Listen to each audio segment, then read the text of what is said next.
Je voudrais évoquer aujourd'hui un sujet particulièrement brûlant, le sujet de ce qui depuis quelque temps tourne autour du genre. Mais avant d'en venir à la clinique, j'aimerais avoir votre sentiment sur les propos de Madame Roudinesco à propos des transgenres.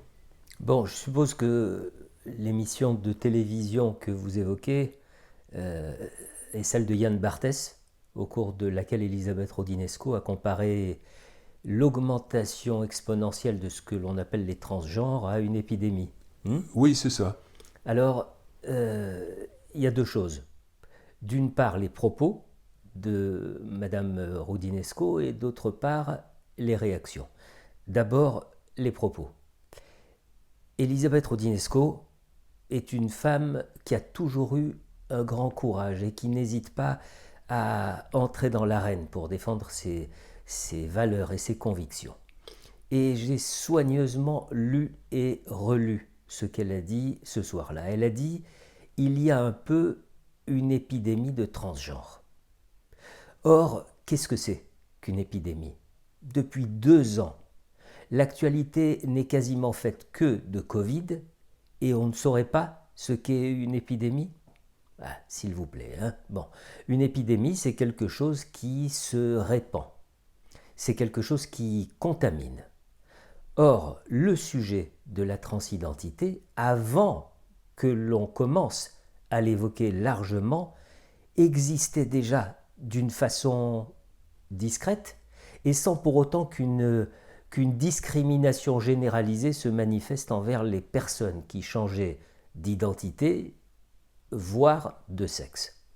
Alors effectivement, lorsque le sujet a commencé à apparaître de plus en plus souvent dans les médias, eh bien, on a assisté à ce qui survient tout à fait logiquement lorsque l'on nomme. Qu'est-ce qui survient? On crée. Et à force de nommer, à force de créer, eh bien, la transidentité s'est répandue comme une épidémie. Elle a littéralement contaminé les esprits. Il est sûr que le mot épidémie a pu choquer parce qu'une épidémie, ça évoque quelque chose de négatif, ça évoque un virus qui ne nous veut pas de bien. Mais honnêtement, accuser Elisabeth Roudinesco d'avoir voulu connoter négativement la transidentité, je trouve que ça, c'est une très basse manœuvre. Voilà. Ça, c'est pour les propos. Et après, il y a les réactions. Oui, qui ne se sont pas fait attendre. Tout à fait. Alors, réaction des internautes, c'est-à-dire des réseaux sociaux hein, principalement, réaction de certains médias, et même réaction de quelques députés. Et la lecture de ces réactions est désolante, parce qu'elle montre combien la communication est définitivement pervertie, combien il devient très très difficile, voire impossible avec certains publics, d'avoir une discussion sensée, c'est-à-dire une discussion ayant du sens parce que respectant le sens des mots.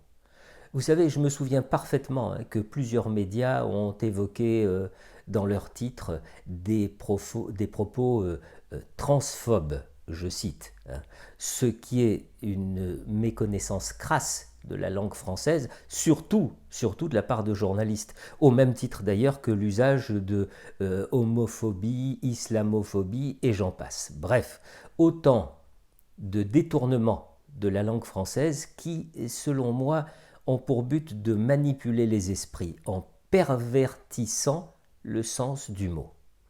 Et puis je me souviens aussi de titres comme Attention, cela peut choquer, ce qui vous en conviendrait, contraint aussitôt à lire, puisque ce qui choque attire comme le sucre une abeille ou la charogne un vautour. Oui, je me souviens de ces expressions, vous savez, atteinte à la dignité des personnes transgenres, pathologisation des corps, appel à l'effacement, comportement discriminatoire, etc., etc., j'en passe. Hein.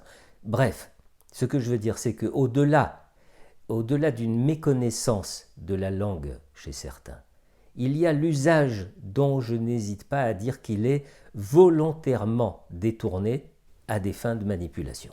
Alors, est-ce que ça signifie que vous approuvez les propos d'Elisabeth Roudinesco? Ce qu'il faut objectivement reconnaître, c'est que le sujet que nous évoquons aujourd'hui s'est répandu d'une façon exponentielle. Il a enflé démesurément jusqu'à provoquer ce que l'on connaissait bien au XIXe siècle lorsque l'on étudiait l'hystérie, à savoir le phénomène de contagion. Et sur ce point précis, alors oui, je rejoins absolument Elisabeth Roudinesco. Vous pensez donc qu'il s'agit d'un phénomène de contagion? Mais c'est viral, comme on dit aujourd'hui. Donc si c'est viral, c'est contagieux. Mais ce qui se répand est biaisé dès le départ. C'est ça le drame.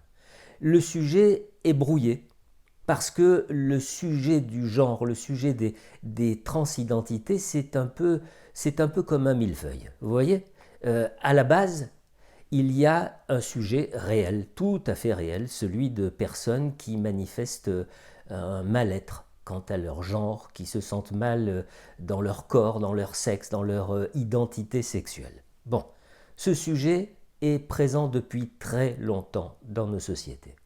Et il fait l'objet d'interventions de la part de professionnels d'horizons très différents. Il y a des médecins, des psychiatres, des psychologues et des psychanalystes, et puis aussi des sociologues, des statisticiens, et j'en passe. Bon, sur cette couche primaire, qui est encore une fois de l'ordre du réel, bon, s'est posée une couche qui a fait distorsion. Celle d'une vague venue d'outre-Atlantique, qui a débarqué avec sa langue absconse et sectaire, avec ses revendications démentes et son miel empoisonné. Eh bien, cette couche-là a bénéficié de ce que les réseaux sociaux ont de meilleur et de pire à la fois, c'est-à-dire une multiplication, une démultiplication, une potentialisation du message qui a vu s'agglomérer autour de lui une masse de destinataires parmi les plus influençables, c'est-à-dire les enfants et les adolescents. Donc voyez-vous, lorsque je dis que le sujet de départ est biaisé, nous y sommes. Il y a une volonté délibérée de contaminer, c'est-à-dire d'étendre ce qui est de l'ordre de la souffrance d'un tout petit nombre de personnes à un très grand nombre de destinataires potentiels. Et donc, phénomène de contagion issu, selon vous, d'une volonté délibérée de manipulation? Mais pas seulement. Puisque nous parlons clinique, je ne veux pas incriminer seulement les initiateurs de la chose. Je veux que tous les personnages de ce drame soient cités et que la responsabilité de chacun d'eux soit mise en lumière. Alors je vais citer le cas de cette jeune adolescente de 12 ans que ses parents ont amenée un jour en consultation en désespoir de cause, je les cite, parce qu'elle s'était dit du jour au lendemain, et d'une façon de plus en plus insistante, elle s'était dite non-genrée, non-binaire, et qu'elle avait formulé des demandes tout à fait incompréhensibles et incohérentes. Alors, eh bien, pour faire connaissance avec cette adolescente, et parce que nous étions en période de vacances de février, donc d'une durée de 2 semaines en France, je lui demande ce qu'elle fait de ses vacances. Et elle me répond, je regarde des vidéos sur TikTok. Alors je tente de creuser un peu, et à part TikTok, réponse, je parle avec mes copines. Oui, de quoi? Des vidéos qu'on regarde sur TikTok. Mais tu passes beaucoup de temps sur ce réseau ou tu fais autre chose, je ne sais pas, tu lis, tu te promènes. Non, je reste sur TikTok. Et c'est ainsi que j'ai appris que cette adolescente de 12 ans se penchait sur l'écran de son smartphone dès son réveil et qu'elle y passait ses journées. Alors cet exemple pour vous dire que quel que soit le type de message regardé par cet enfant, il y a forcément un effet d'imprégnation. Et par les échanges avec ses copines, un effet de contagion. Voilà. C'est-à-dire qu'au lieu d'avoir une ouverture sur le monde et sur les autres, avec des activités structurantes et épanouissantes, eh bien cet enfant voyait le monde à travers le tout petit bout d'une lorgnette, un tout petit bout viral et contagieux. Eh bien, je suis désolé, mais ça s'appelle bien une épidémie. Et des adolescents comme cette jeune fille, il y en a énormément. Vous avez dit pas seulement à propos de la contagion. Et oui, parce que quand je dis qu'il y en a énormément, il ne faut pas oublier les parents dans l'histoire, n'est-ce pas? C'est-à-dire les personnages qui sont censés veiller sur leurs enfants, qui ont la responsabilité de leurs enfants. Et les parents, nous en rencontrons et nous en recevons au cabinet de 4 catégories. D'abord, il y a les parents inquiets, démunis, en plein désarroi, qui ne savent pas vers qui se tourner lorsque ça leur tombe dessus. Ensuite, il y a des parents plus réfractaires, qui répondent à leurs enfants que c'est n'importe quoi, mais qui sont tout aussi désemparés et impuissants que les précédents, lorsque d'un coup, ils se trouvent confrontés à un enfant qui leur annonce qu'il est transgenre, comme ça, sans aucun signe avant-coureur. Il y a une troisième catégorie qu'il ne faut surtout pas oublier, ce sont les parents démissionnaires. Des parents qui sont bien contents que l'enfant ou l'ado soit bien tranquille devant ses écrans et qui se rendent compte évidemment trop tard que le ver était dans le fruit et qui n'assument pas ce qui a été de leur responsabilité d'adultes.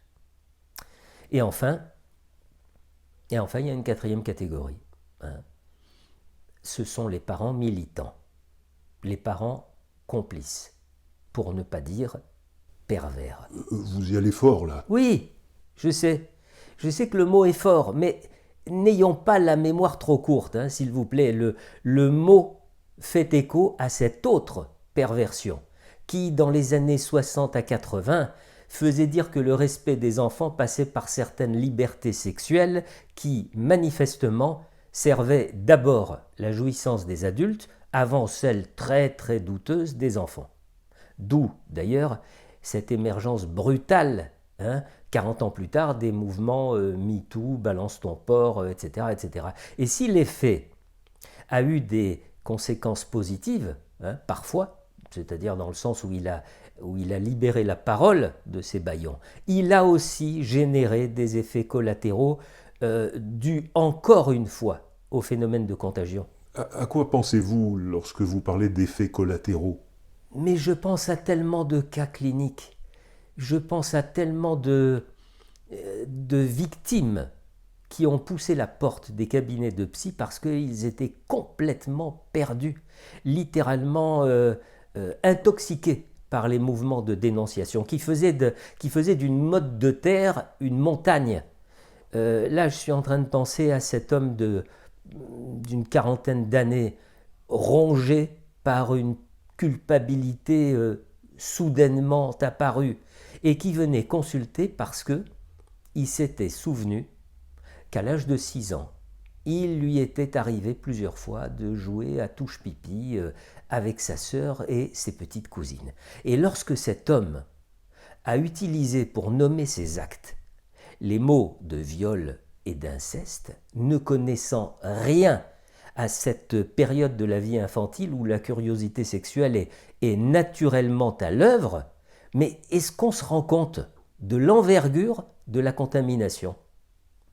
Et puis je pense aussi à tous ces livres paru depuis quelques années, et encore d'ailleurs tout récemment, n'est-ce pas, hein, dont on nous dit qu'ils étaient et qu'ils sont encore et toujours indispensables à la libération de la parole. Mais cette libération, est-ce qu'elle n'aurait pas pu se faire dans le cabinet d'un analyste, au lieu d'en passer par des voies qui évoquent un exhibitionnisme et une victimisation manifeste? Est-ce que c'est votre place d'analyste, je veux dire ce que vous pensez en tant que psychanalyste, qui vous fait prendre cette Écoutez, position? J'essaie de considérer le sujet de la façon la plus dépassionnée possible, hein. C'est-à-dire comme un observateur des soubresauts de la société.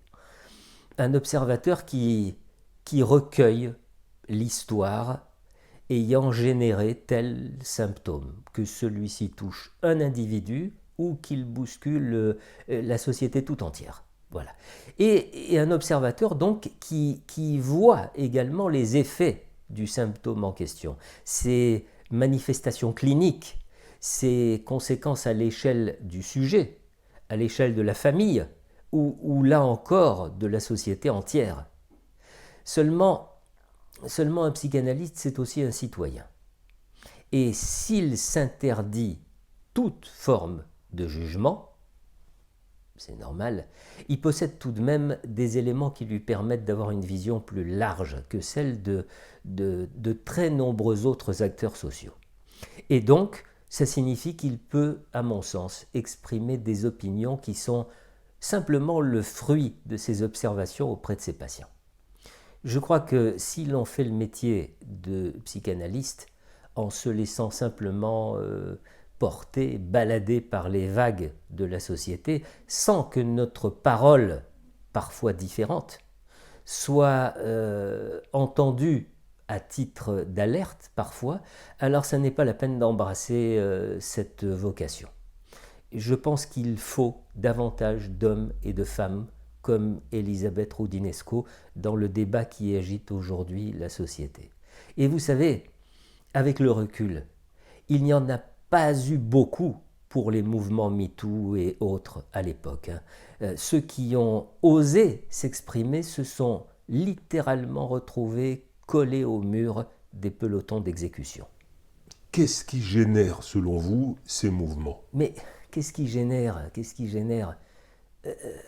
Il faut quand même bien reconnaître que notre vieux continent est littéralement intoxiqué par une contre-culture, j'insiste. Une contre-culture venue d'outre-Atlantique. Une contre-culture, c'est-à-dire un virus tueur de culture, tueur de notre culture. Albert Camus disait très justement « Tout ce qui dégrade la culture raccourcit les chemins qui mènent à la servitude ». Et bien voilà, ceux qui se prétendent aujourd'hui libres, et aussi ceux qui aspirent à certaines libertés, ne sont que les esclaves de ces vagues venues d'ailleurs et qui dégradent notre culture. Que nous parlions, je ne sais pas, de bisexualité, aussi bien physique que psychique. Mais ma foi, ça c'est une évidence. Hein, qu'il y ait des personnes en souffrance avec leur identité, c'est aussi une évidence et ça n'a rien de nouveau. Mais quand on avance comme un étendard, hein, la parole d'une gamine de 8 ans qui dit qu'elle est de l'autre sexe, alors on est tout de même en droit de se demander d'où vient cette parole, non? Et d'après vous, d'où vient-elle? Mais enfin, est-ce qu'elle est tombée du ciel, hein? C'est là que le message est brouillé.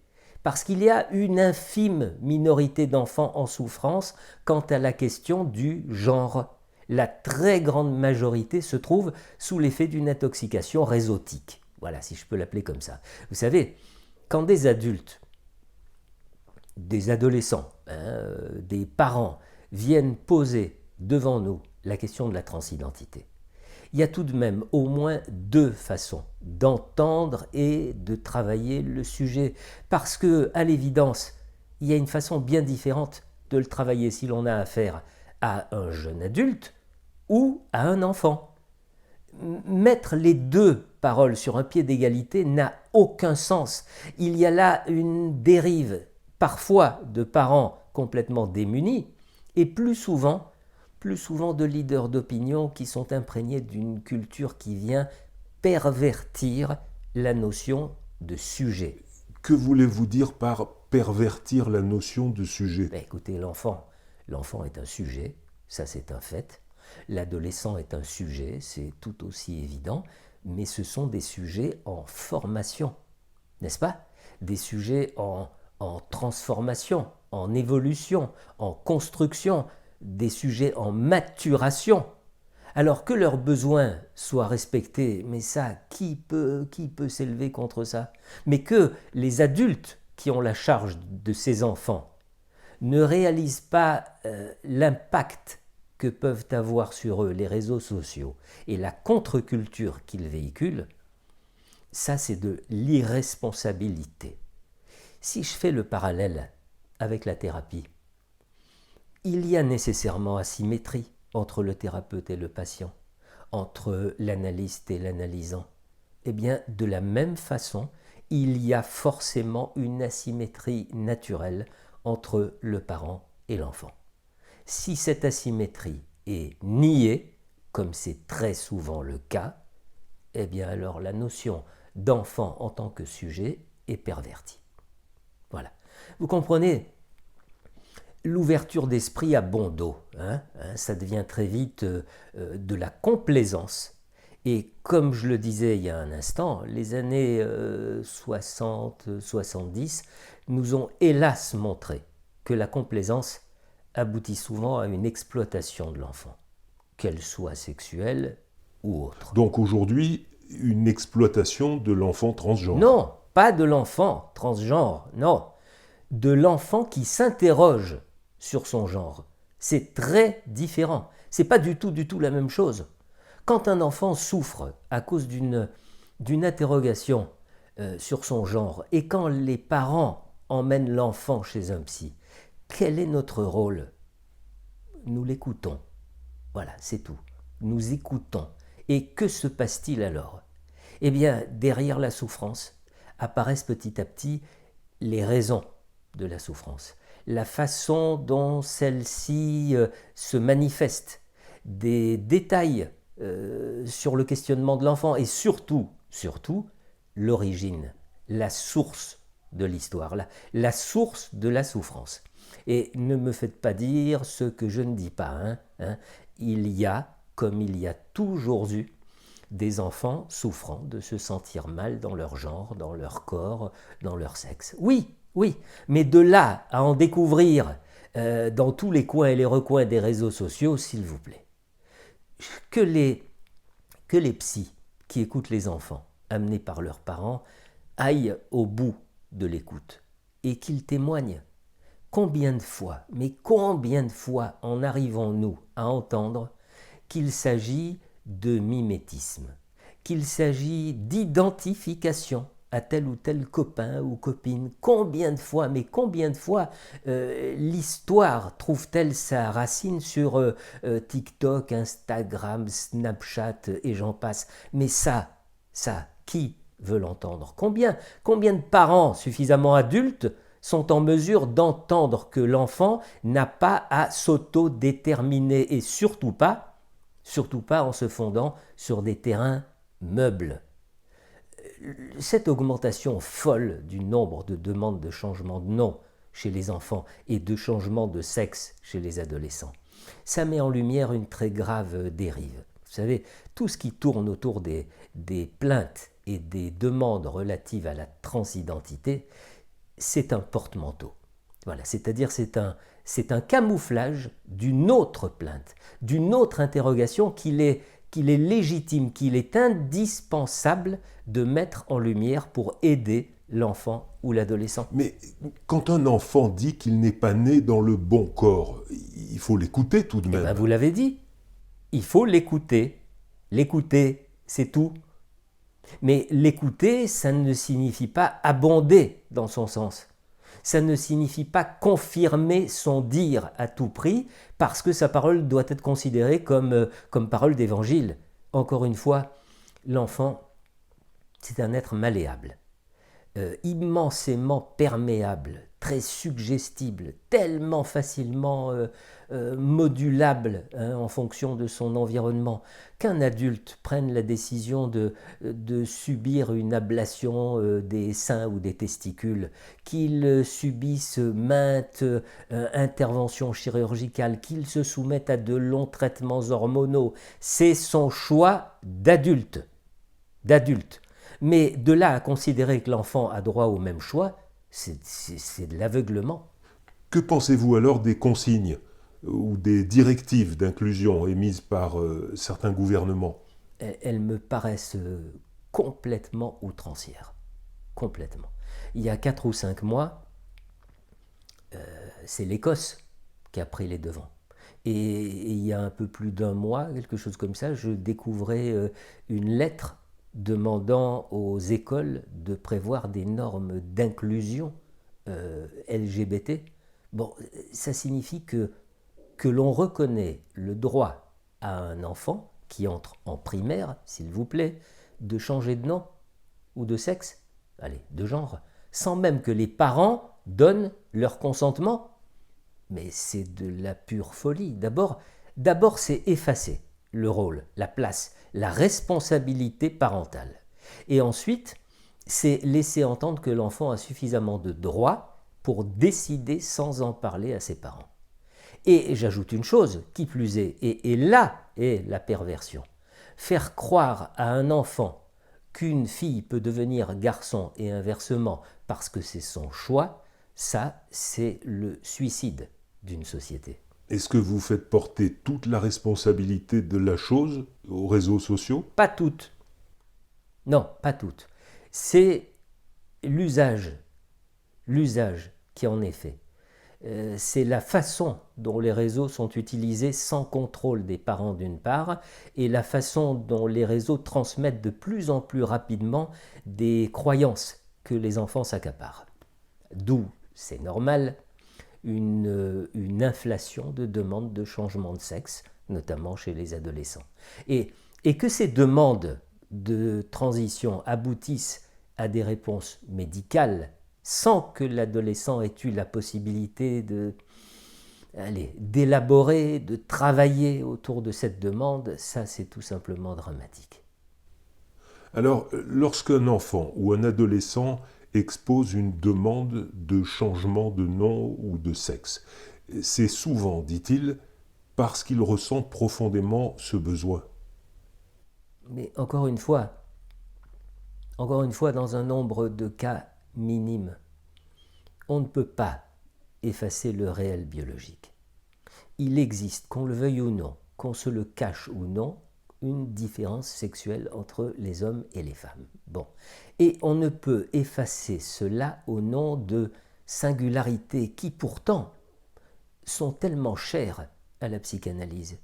Les singularités défendues par l'analyse, ce sont des singularités travaillées, longtemps élaborées, et dans le meilleur des cas, assumées avec la maturité suffisante.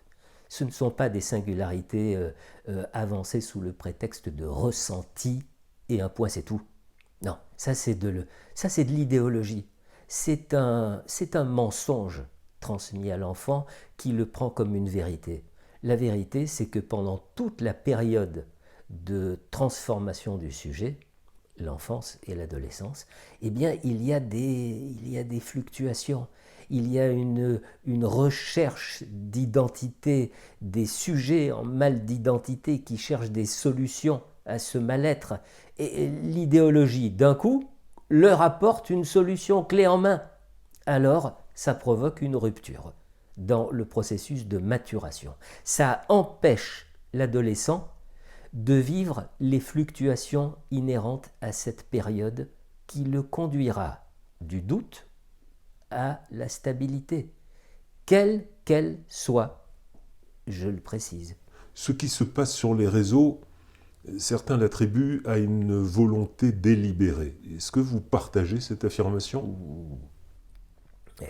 Je ne veux surtout pas rentrer dans un complotisme qui voudrait que derrière ces agissements, il y ait un objectif bien précis, une orchestration en quelque sorte. Bon, je tiens simplement à dire qu'il s'agit là de quelque chose que je trouve personnellement très grave et qui s'apparente, allez, à un kidnapping de l'enfance.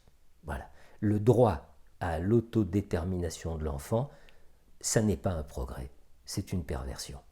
Le droit de l'enfant dit transgenre n'est qu'une mystification.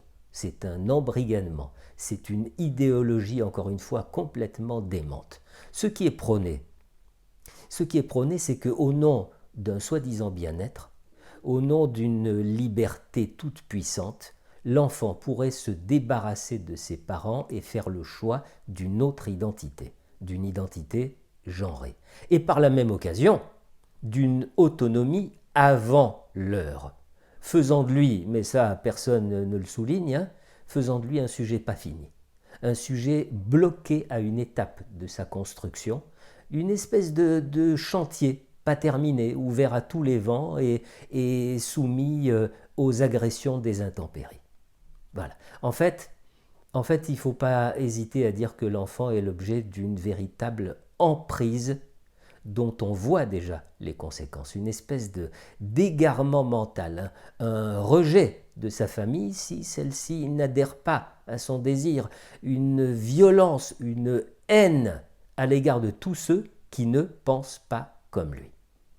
Et puis en outre, vous savez très bien qu'il existe une langue spécifique en la matière, une langue nouvelle, complètement hermétique, pleine de mots, d'adjectifs, d'expressions censés porter, défendre la liberté.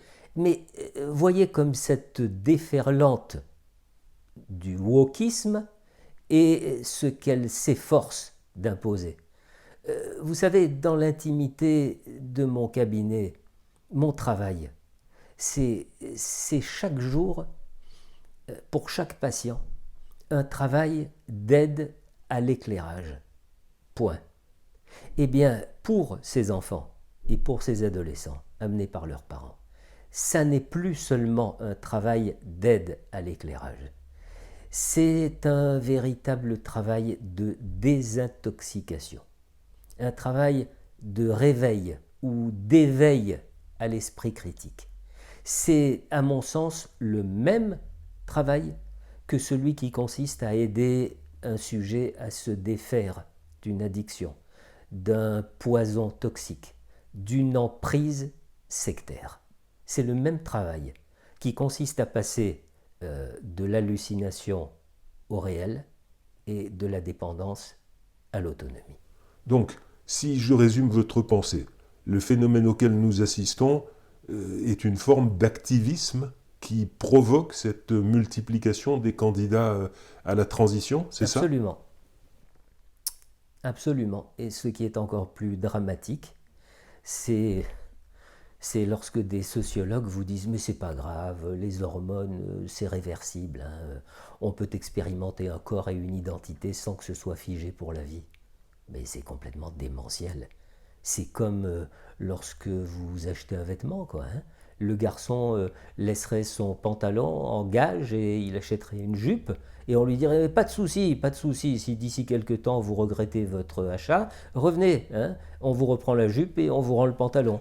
Ça semble vous toucher tout particulièrement, à l'instar de ces voix qui s'élèvent ces derniers temps. Mais bien sûr, et j'espère ne pas être le seul que le sujet touche ainsi. Bon, j'en suis persuadé d'ailleurs, mais il y a trop peu de voix qui s'élèvent. J'ai vu il y a 2 ou 3 semaines une tribune signée par une 50aine de personnes.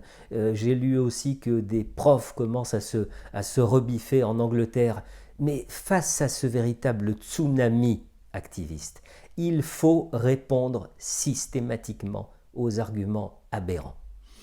Et puis, attendez, que je sois touché par le sujet, comment ne pourrais-je pas l'être en tant que psychanalyste ? Un psy qui a déjà accompagné des adultes se questionnant sur leur identité sexuelle et qui reçoit aujourd'hui des enfants qui s'interrogent sur le même sujet, c'est évidemment l'occasion de juger de l'écart profond entre les deux demandes et entre les deux paroles. Un travail avec ces enfants permet de ramener les choses à un niveau qui est le leur et qu'ils comprennent. Mais encore faut-il que ce travail-là soit possible. Encore faut-il que la case écoute, échange, réflexion, élaboration ne soit pas évincée par des directives ministérielles aberrantes, une imprégnation permanente par les réseaux sociaux et une démission des parents. Sur le plan clinique, qu'est-ce que vous auriez envie d'apporter comme conclusion, temporaire ou pas, sur le sujet? Écoutez, la seule réalité, c'est que ce sujet de société est biaisé. Voilà. Oui, il y a, comme il y a toujours eu, des jeunes qui disent se sentir mal dans un genre et vouloir vivre dans un genre différent de celui qui leur a été assigné lors de leur naissance. Bon, ça c'est un fait. Ces jeunes vivent très souvent une discrimination, un harcèlement qui génère des troubles parfois graves, un état dépressif, des angoisses et parfois même des passages à l'acte suicidaire. Bon. D'où l'importance pour un thérapeute, quel qu'il soit, de ne pas demeurer isolé, mais de travailler en réseau. Parce que ces enfants et ces adolescents ont évidemment besoin d'être pris en charge. Et quand je dis pris en charge, je ne veux pas dire stigmatisé, catégorisé, pathologisé, étiqueté, mais simplement écouté, afin qu'ils puissent aller au-delà de la plainte initiale, afin qu'ils puissent élaborer quelque chose qui se tienne, quelque chose qui éclaire la plainte et le mal-être à partir d'une perspective nouvelle et souvent inattendue, qui peut tout changer. Autrement dit que le choix qu'ils feront à l'issue de l'élaboration soit un choix éclairé. Mais là, encore une fois, je parle d'un nombre d'enfants très limité. La majorité des demandes, c'est le fait de rejetons de la contagion. Et pour ce qui les concerne, il manque un élément dans la réflexion. Il manque l'élément de l'environnement, c'est-à-dire du système dans lequel les enfants évoluent, du système qui a généré, stimulé, favorisé la demande de changer de nom, de sexe, de genre. Alors, il peut s'agir des réseaux sociaux, majoritairement. Il peut aussi s'agir de l'environnement familial, de la culture, des lectures, amitié, fréquentation. Tant que cette exploration-là n'est pas réalisée avec l'enfant ou l'adolescent, tout le reste du débat actuel, c'est de l'encre, du papier et des paroles verbales, pour utiliser cette belle expression qui dit bien ce qu'elle veut dire, à savoir qu'il n'y a que celles et ceux qui les lancent à tout vent qui en jouissent.